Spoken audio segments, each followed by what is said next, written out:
Ya, mimi naelewa. Lakini Sheri, niko nakwambia kila siku. Ama mimi nakwambia kila siku juu ya kujiepusha kusikia maneno ya wanadamu.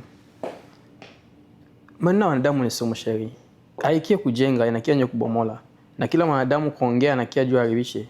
Mapenzi yetu, mapenzi mwae ni si kama kwa wanadamu za furaha waone inaendelea. Unasikia? Juu wanadamu ba mingi ni watu wenye waamini yake tena na mapenzi. Sasa wakishaona watu wanapendana, wanapenda baribisha. Ya, unajua mpango tuko nayo, jokia kuoa. Niko panga niongee na vie, niongee na bashangazi, na niongee na bayomba kwa msatu kie kwenye tungeje mali. Yes, Sheri, maybe jiepushe kusikia mziki ile Sheri. Okay? Ya, niko nakia pale unaweza order, uanze kula kwanza na tanda, mimi ndafika pale ma 15 minutes.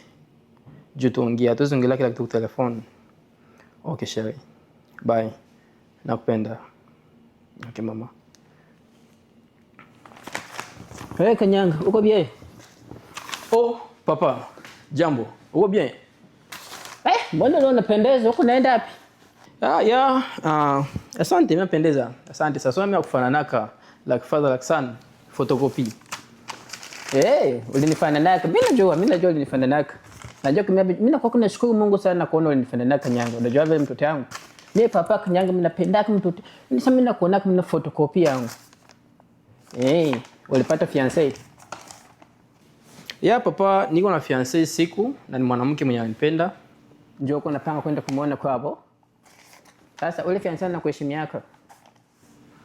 Ya, ananiheshimiaka. Heshima kabisa ile mwani ya kwanza kwake. Anakuheshimiaka? Ndio kitu kia maana sana kupata mwanamke mwenye anakupatia heshima. Juu bila heshima mwanamke anakuwa heshima inakia na mpendo, inakia na upendo. Kama mwanamke akuheshimia hakupendi, unasikia Kanyanga? Ya. Ndeza kushauria tu vitu vitatu. Sasa sio kuenda mwetu ya nyumba. Unasikia? Mwanaume kitu kia kwanza ukiwa na decision ya kuoa, unafanya wanaita sacrifice, unajifunza sacrifice, unakuwa na sacrifice ya familia juu ishimame. Ya pili, jiepushe sana kuzalazala nje. Ile kitu inaleta shida sana mnene mudunia. Kama leo dunia ina amani, kuna vita mingi, familia mnene ni juu ya ile. Ya tatu, Mungu akupatia watoto. Unasi ni wakumalisha kwa wewe ndugu yako. Mungu akupatia watoto. Jiepushe sana kumalisha watoto mwita ubaguzi. Maana unapendelea huyu kushinda, unapenda kuliko huyu. Haikuwa kitu kizuri.